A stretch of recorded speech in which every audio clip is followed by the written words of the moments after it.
Hello and welcome to another episode of Barrelman TV. My name is Steve Fleck. I am the lead announcer for MultiSport Canada, the MultiSport Canada Triathlon Series, and the Barrelman Triathlon. My guest today is multi-time Barrelman champion, one of Canada's top long-distance triathletes, and the founder of Tomenson Performance and Wellness, Miranda Tomenson. Great to see you, Miranda. How are you? Yeah, it's great to be here. Thank you so much for inviting me on and giving me this opportunity to talk. A real pleasure. Now, we've just come through a pretty harsh winter. Spring has been kind of all over the place here in Southern Ontario. Miranda, you recently just traveled to Ironman, Texas, to compete in the full distance Ironman race down there. I believe it was the North American Championships. How did it go? Yeah, I think it went pretty well.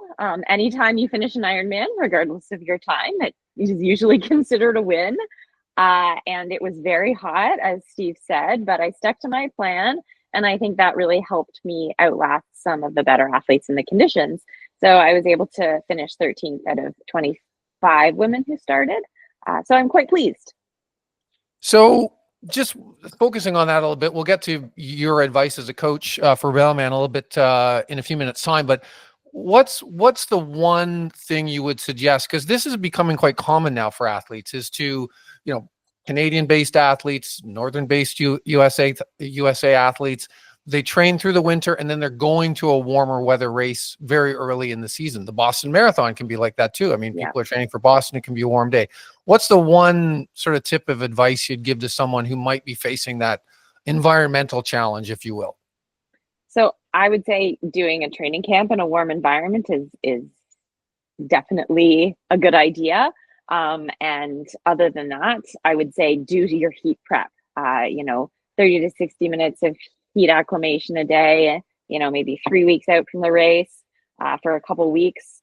So try your best to, put on the garbage bag or, make sure you get a little bit of heat acclimation before you go into these races. Great advice. Well, this is Barrelman TV, and we're here to talk about the Barrelman. What is it that makes Barrelman special? You've won this race 3 times. What is so special about the Barrelman? I just have so much fun when I'm there. No other race can compare. And I think that that's just part of the community.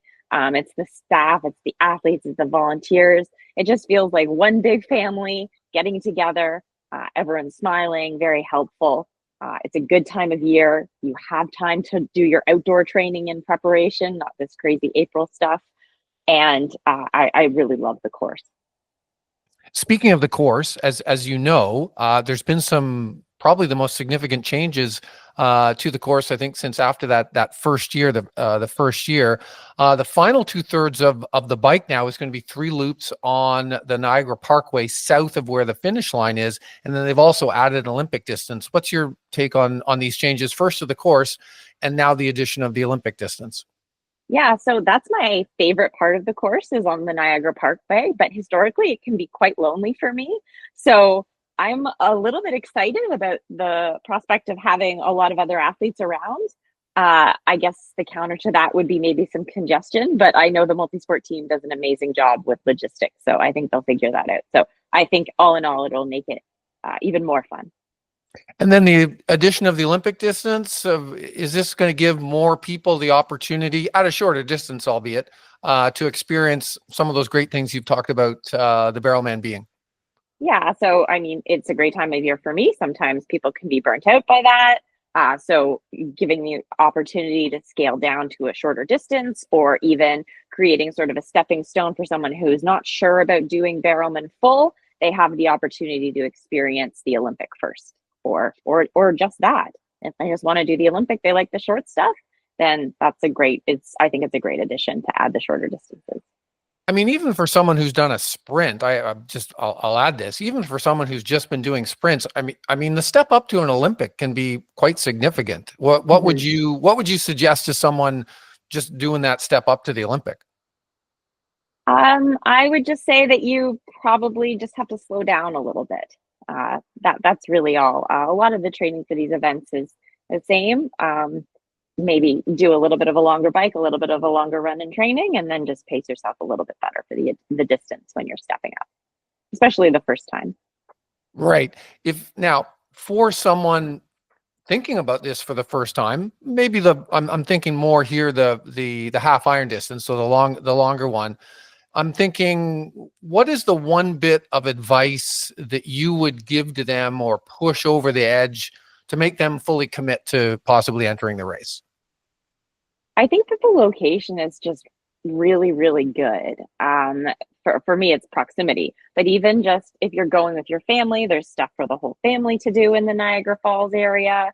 If you're going by yourself, you're gonna make a friend by the end of the weekend. If you go and you don't know anyone and don't make a friend, come talk to me because it's just such a great environment. So I think that that's kind of a big draw for for the Barrelman course. How do you manage it when you're racing? You've raced the race a number of times, as I mentioned previously, won it 3 times. How do you manage it when you have athletes of yours that are racing like in the race? Or do you sort of cheer them on from the course? How does that work? Yeah, I'll do my best to give a shout out, but I'm also in my own zone and I probably miss them a few times. I'll be running along and I'll miss my husband waving to me. So it has nothing to do with them. So I try to offer my support and there for their questions before and after I finish or during the race if I see them. Definitely on the run, it's a little bit easier. So try to draw energy from their athletes and help them feed off of my energy. Now, as a coach, approaching the Barrelman race, what's that last bit of advice or information you'd pass along to an athlete of yours that was, going to be on the start line at the Welland International Flatwater Center for that spectacular swim that they have there?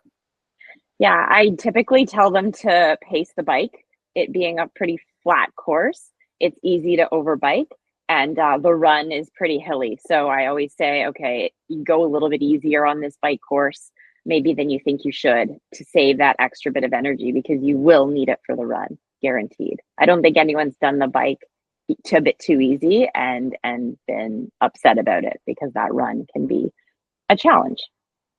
It seems to be historically hot on that day. I don't know what it is. I don't think we've not had a warm to hot hot day. So the run is always a challenge.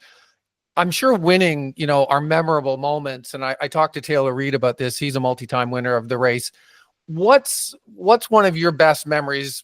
Winning is great. I'm sure that's a memorable moment in and of itself. But what's your favorite moment from all the times you've been at Barrelman that hasn't been about the race win? Yeah, so I think that in 2018, I was leading the race and Tamara Jewett ran by me like, I don't know, she had a like she does. And I just remember thinking she is going to take running and triathlon to a whole new level. I really hope she continues with this. So I think it's really like seeing those other strong women out there is super inspiring. Seeing the men too, but in particular the women because they're so underrepresented in triathlon.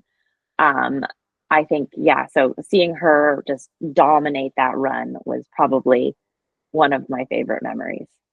That's a great one, and very sportswoman like of you to recognize a fellow competitor, the great runner Tamara Jewett. That's phenomenal. Thank you, Miranda, for taking time with us today on Barrelman TV. Really appreciate this. Yeah, thank you so much for having me. You've been watching another episode of Barrelman TV. My guest today has been multi-time winner of the Barrelman Triathlon, Miranda Tomenson. I'm Steve Fleck on behalf of the whole team at MultiSport Canada. Thank you for watching, and hopefully we will see you on the start line in Welland at the Barrelman this September.